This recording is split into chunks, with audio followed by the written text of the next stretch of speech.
Okay, so I've been thinking about Link, and I just need everyone to stay calm while I say this. I don't think he's as innocent as you guys make him out to be. Like, yes, he's blonde, he's quiet, he wears that little green tunic like it's a Renaissance fair internship. Like, I just don't think Link is the wholesome woodland soldier everyone insists he is. I think we've romanticized him. Because, like, every single game, something catastrophic happens. The kingdom falls, the castle explodes, a demon king rises, like time itself collapses. And where is Link? Sleeping, missing, fishing, rolling into clay jars for loose change. The same blonde elf every time.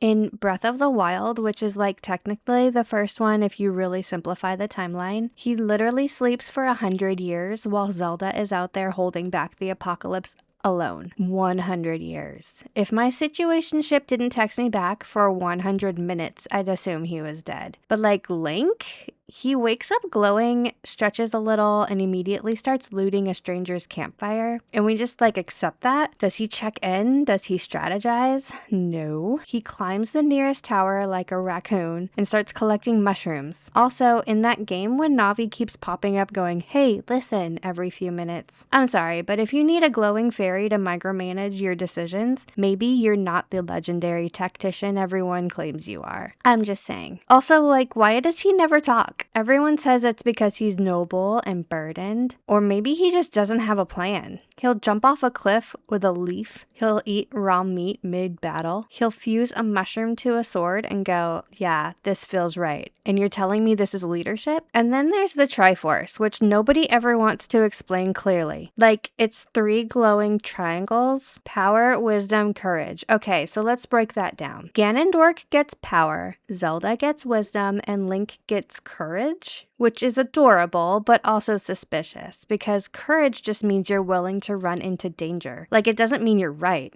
It doesn't mean you're smart. It just means you'll jump first. And what does Link do constantly? Jumps off cliffs, glides into thunderstorms, runs directly at ancient evil with a sword that canonically drains his life force every time he uses it. Like, that's not balance. That's impulse control issues with divine approval. He leaves villages mid-conversation, he smashes pottery for funding, and somehow we've decided this is peak hero behavior. Meanwhile, Zelda is out here studying ancient technology, sealing cosmic horror with raw willpower, and glowing dramatically. But sure, let's hand the glowing triangle of courage to the quiet guy who hasn't spoken in like 30 years. And I know he's technically trained from childhood, knight prodigy, chosen hero, sword certified. But then there's this reincarnation thing. So like he just keeps being reborn every few centuries to fight the same villain.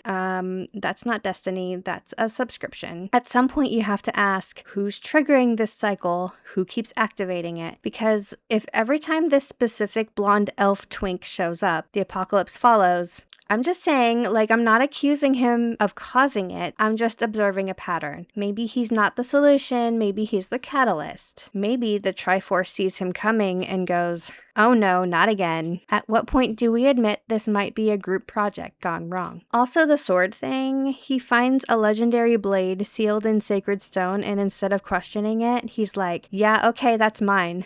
No paperwork, no verification process, no psychological evaluation. And like canonically, the Master Sword actually drains his life force every time he uses it, which feels like a red flag no one's talking about. If a mystical triangle relic told me I was chosen to fight ancient darkness, like I would absolutely want a second opinion. But Zelda just grabs it and starts glowing. And the weapon durability situation, why is everything breaking in his hands? Is he gripping too hard? Is he nervous?